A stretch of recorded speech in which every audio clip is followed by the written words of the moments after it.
చెవిరెడ్డి భాస్కర్ రెడ్డిని అరెస్ట్ చేసి సెన్సేషన్ చేయాలని చూసింది. ఎవడో పట్టించుకోలే. చెవిరెడ్డి భాస్కర్ రెడ్డి అన్యాయంగా అరెస్ట్ చేశారని చెప్తూ ఉన్నా అరెస్ట్ చేసి పక్కన పెట్టేశారు. ఎవరు పట్టించుకోలే. తర్వాత కొడాలి నాని కలకటా ఎయిర్పోర్ట్ లో పట్టుకున్నారు. లుకౌట్ నోటీసులు ఉన్నా కూడా కొలంబియా వెళ్తుంటే కలకత్తా ఎయిర్పోర్ట్ లో పిల్లనాయలుగల్లు ఎవడో పట్టుకున్నారంటూ వార్తలు వచ్చినాయి. నిజమే అని అన్ని మీడియా ఛానల్స్ లో అల్లాడిస్తున్నారు. కలకత్తాలో దొరికిపోయిన నాని నాని నాని అని. చివరికి ఆయన పాస్పోర్టే లేని వ్యక్తి కొలంబియాలో వెళ్తాడు. అసలు మామూలు కాదు, అసలు బుర్ర పాడనమాట. చివరికి కట్ చేసి చూస్తే కొడాలి నాని గారు హైదరాబాద్ లో ఉన్నారు. కలకత్తాలో అరెస్ట్ చేయటం ఏంటి? అసలు ఎంత డైవర్షన్ అంటే అంత డైవర్షన్. అయిపోయిన తర్వాత నందిగం సురేష్ని వీల్ చైర్లో కూర్చోబెట్టి హాస్పిటల్కి తీసుకెళ్లారు. ఇదొక సెన్సేషన్.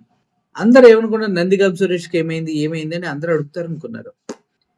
జగన్మోహన్ రెడ్డి గారి ముందు ఎవడైనా కూడా నిలువెత్తు బంగారం అయినా కూడా వెలవెలపోతుంది జనాల ముందు.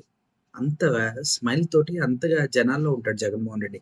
అటువంటి వ్యక్తిని ఇలా చిల్లర పాలిటిక్స్ చేసి ప్రజల దృష్టిని ఆయన పై నుంచి మరల్చాలని చాలా ట్రై చేసినా కూడా ఘోరంగా విఫలమైంది కూటమి ప్రభుత్వం.